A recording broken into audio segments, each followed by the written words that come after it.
അഞ്ചാം ക്ലാസ്സിലെ കേരള പാഠാവലിയുടെ ഏഴാം എക്സാമിന്റെ കുറച്ച് മോഡൽ ക്വസ്റ്റ്യൻസ് നോക്കാം. ആദ്യത്തെ ചോദ്യം: കടുത്ത വേനലിന് അറുതി വരുത്തിക്കൊണ്ട് മഴ പെയ്യുമ്പോൾ നിങ്ങളും സന്തോഷിക്കാറില്ലേ? മഴയെക്കുറിച്ച് നിങ്ങൾക്ക് എന്തെല്ലാം പറയാനുണ്ട്? ഒരു മഴ അനുഭവം എഴുതൂ. വീടിനു മുമ്പിലെ വീതിയുള്ള വരാന്തയിൽ ഇരുന്നാൽ ആകാശം കാണാം. കറുകറുത്ത മേഘങ്ങൾ ആകാശത്ത് നിറയുമ്പോൾ ഞാൻ നോക്കിയിരിക്കും. പെട്ടെന്ന് എന്റെ ഉള്ളിൽ സന്തോഷം നിറയും. ഒരു ഇരമ്പൽ അടുത്തടുത്ത് വരും. ദാ വരുന്നു ആർത്തുളിച്ചു കൊട്ടിയ മഴ. തുള്ളികൾ തുള്ളിത്തുള്ളി നിലം തോടാകും. മഴവെള്ളം ഒഴുകി നടക്കും. തോടും കുളവും നിറയും. തവളകൾ ക്രോം ക്രോം പാടും. മരങ്ങൾ ആടിയുലഞ്ഞു കുളിച്ച് മഴയിൽ രസിക്കും. ഞാനും ഇടയ്ക്കൊന്ന് മഴയിൽ ചാടിക്കളിക്കും. കടലാസ് വഞ്ചി ഉണ്ടാക്കി മഴവെള്ളത്തിൽ ഒഴുക്കും. മഴ അപ്പോൾ തകർത്തു പെയ്ത് എന്റെ വഞ്ചി മുക്കും. ഞാൻ മഴയെ സ്നേഹിച്ചു. മഴ അത് പ്രകൃതിയുടെ ഉത്സവമല്ലേ? അടുത്ത ചോദ്യം: ഭൂമി എല്ലാവരുടേതുമാണ് എന്ന സന്ദേശം ഉയർത്തി നടത്തുന്ന പരിസ്ഥിതി ബോധവൽക്കരണ ജാഥയിൽ ഉപയോഗിക്കുന്നതിനുള്ള സന്ദേശവാക്യങ്ങൾ, മുദ്രാഗീതങ്ങൾ എന്നിവ തയ്യാറാക്കൂ. അപ്പൊ എന്തൊക്കെയായിരിക്കും? വരുന്ന തലമുറയ്ക്കും അവകാശപ്പെട്ടതാണ് ഭൂമി. ഭൂമിയെ സംരക്ഷിക്കാം. ഭൂമി മനുഷ്യന്റെയല്ല, മനുഷ്യൻ ഭൂമിയുടേതാണ്. മണ്ണും പുഴയും വായുവും മലിനമാക്കരുത്. അവ പ്രകൃതിയുടെ വരദാനങ്ങളാണ്. ഒരേയൊരു ഭൂമി, നമുക്ക് കാക്കാം ഭൂമിയെ. പ്രകൃതിയാണ് വരദാനം. പ്രകൃതിയെ സ്നേഹിക്കാം. പ്രകൃതിയോട് ഇണങ്ങി ജീവിക്കാം. മലയും പുഴയും മരങ്ങളും ചേർന്നതാണ് ഈ മനോഹര ഭൂമി. ഭൂമിയെ നമ്മൾ കാത്തുന്നാൽ ഇവിടെ ജീവിതം മനോഹരം. എത്തിയ പട്ടം പറഞ്ഞ വിശേഷങ്ങൾ എന്തൊക്കെയാവാം? സങ്കല്പിച്ച് എഴുതൂ. അപ്പൊ എന്തൊക്കെയായിരിക്കും പട്ടം പറഞ്ഞിട്ടുണ്ടാവുക മക്കളെ? നല്ല രസമായിരുന്നു ആകാശത്ത് പാറി പറക്കാൻ.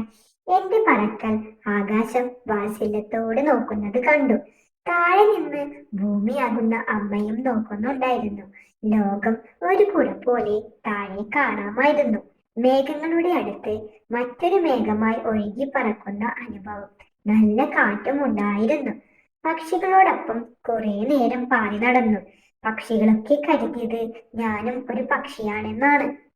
അടുത്ത പ്രവർത്തനം: അടികൊണ്ട് ഞാൻ ഈനടിച്ച് കരഞ്ഞുകൊണ്ടിരുന്നു.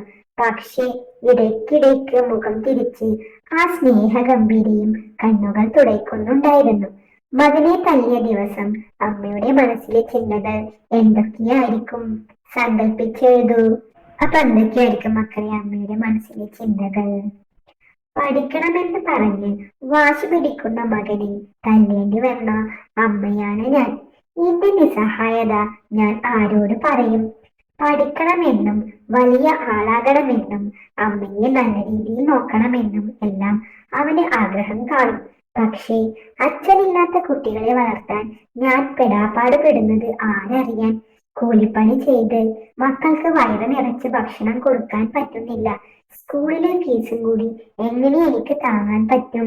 മക്കളെ ഒന്ന് സ്നേഹിക്കാനോ ലാളിക്കാനോ അവരുടെ ആവശ്യങ്ങൾ സാധിച്ചു കൊടുക്കാനും പറ്റാത്ത അവസ്ഥയായി പോയല്ലോ എന്റേത്. അടുത്ത പ്രവർത്തനം: സംഭാഷണം തയ്യാറാക്കാം. ബേഷ്, അതായത് മോൾക്കും മരങ്ങളുടെ ഭാഷ വശമായി. അച്ഛൻ മോളോട് പറഞ്ഞതാണിത്. പിറ്റേന്ന് തൊടിയിലിറങ്ങിയ മകൾ പേരമരത്തോട് എന്തൊക്കെയാകും സംസാരിച്ചിരിക്കുക? പേരമരം പറഞ്ഞ മറുപടി എന്തൊക്കെയാകും? എഴുതുക. അപ്പൊ എന്തൊക്കെയായിരിക്കും മക്കളെ? മകൾ: നിന്റെ ശിഖരങ്ങളിലൊക്കെ നിറയെ കായ്കളുണ്ടല്ലോ. പേര: ആവശ്യത്തിന് മഴയും വെയിലും ഒക്കെ കിട്ടിയത് കൊണ്ട് ഇത്തവണ നന്നായി കായ്ച്ചു. മകൾ: അതുകൊണ്ട് എല്ലാവർക്കും ഇഷ്ടം പോലെ കഴിക്കാം. പേരയ്ക്ക ആരോഗ്യത്തിന് ഏറെ നല്ലതാ. അണ്ണാനും കിളികൾക്കും ഞങ്ങൾക്കുമെല്ലാം വേണ്ടുവോളം കഴിക്കാനുള്ളതുണ്ട്. പേര: എല്ലാവർക്കും ആഹാരം കൊടുക്കുന്നതാ എനിക്കിഷ്ടം.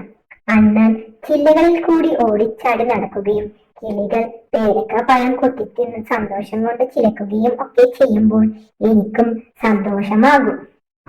അടുത്ത പ്രവർത്തനം: കുറിപ്പ് തയ്യാറാക്കാം.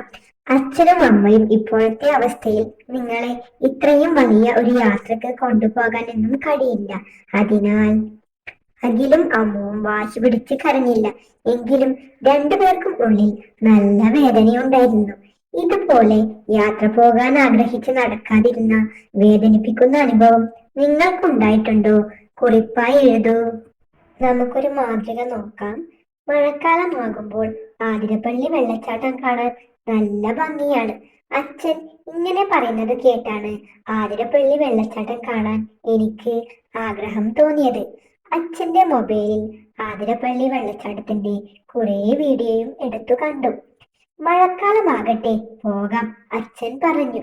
മഴ തുടങ്ങുന്നതും കാത്ത് ഞാനിരുന്നു. പക്ഷേ ശക്തമായ മഴ പെയ്തു തുടങ്ങിയതോടെ വിനോദസഞ്ചാര കേന്ദ്രങ്ങളിൽ വിലക്ക് ഏർപ്പെടുത്തി. വയനാട്ടിൽ ദുരന്തമുണ്ടായതോടെ യാത്രയും മുടങ്ങി. ഏറെ ആഗ്രഹിച്ചിരുന്ന യാത്ര മുടങ്ങിയപ്പോൾ എനിക്ക് വല്ലാതെ സങ്കടം തോന്നി. എങ്കിലും വയനാടിനെ ഒന്നാകെ ഇല്ലാതാക്കിയ ദുരന്തത്തെക്കുറിച്ച് ഓർത്തപ്പോൾ എന്റെ ദുഃഖം എത്ര ചെറുതാണ് എന്ന് ഞാൻ തിരിച്ചറിഞ്ഞു.